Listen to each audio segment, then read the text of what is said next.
দক্ষিণ এশিয়ার ফুটবলের শ্রেষ্ঠত্বর আসর সাফ চ্যাম্পিয়নশিপ। মূলত 2 বছর পর পর আয়োজন করা হয় এই আসর। প্রতি আসর অনুষ্ঠিত হয় সেন্ট্রালাইজ ভেন্যুতে, ফলে শুধু স্বাগতিক দলের ম্যাচ ব্যতীত অন্য সকল ম্যাচ হয় ফাঁকা গ্যালারিতে।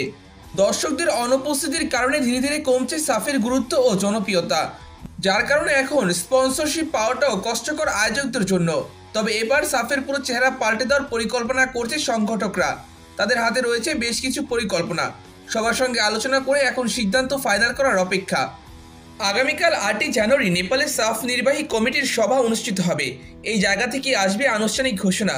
সাফ কমিটির মূল পরিকল্পনা হলো তারা ম্যাচগুলো হোম অ্যান্ড অ্যাওয়ে পদ্ধতিতে আয়োজন করবে, অর্থাৎ কোনো গ্রুপ পর্ব থাকবে না। দক্ষিণ এশিয়ার 7 দেশকে নিয়ে সাফ চ্যাম্পিয়নশিপ অনুষ্ঠিত হবে লিগ পদ্ধতিতে।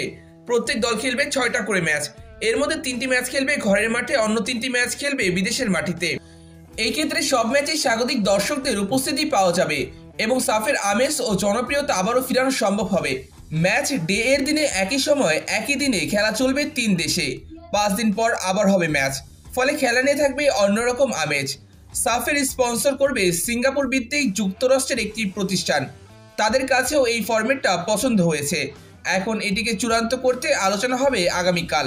এই বিষয়ে সাফের সাধারণ সম্পাদক আনোয়ারুল হক হেলাল জানিয়েছেন, সাফে 7 দেশের কর্মকর্তা রয়েছে, তারা সবাই বসলে সিদ্ধান্ত নেবেন কিভাবে খেলাটা হবে। আমরা হোম অর অ্যাওয়ে পদ্ধতিতে খেলতে প্রস্তাব দিয়েছি। সেন্ট্রাল ভেন্যুতে সাফ আয়োজন করার পরিকল্পনা রাখছি না। হোম অর অ্যাওয়ে পদ্ধতিতে খেলা না হলে পুরনো ফরম্যাটে হবে সাফ চ্যাম্পিয়নশিপ।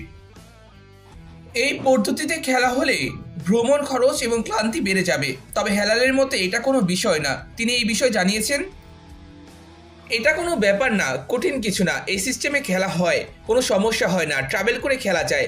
চোখের সামনে উদাহরণ রয়েছে বিশ্বকাপ ফুটবলের দেশগুলোতে পুরো মাস জুড়ে বিভিন্ন শহরে ভ্রমণ করেই খেলা হচ্ছে। আগামী জুন ও জুলাই মাসে হবে সাফ চ্যাম্পিয়নশিপ। এই নিয়ম অনুসারে 1 মাস 5 দিন লাগবে খেলা শেষ করতে। এবারে সাফে ভালো কিছু করার পরিকল্পনা করছে বাংলাদেশ দল। বাংলাদেশ দল সর্বশেষ সাফ চ্যাম্পিয়নশিপ জিতেছিল 2003 সালে। এরপর প্রায় 17 বছর পর গত সাফে উঠেছিল সেমিফাইনালে।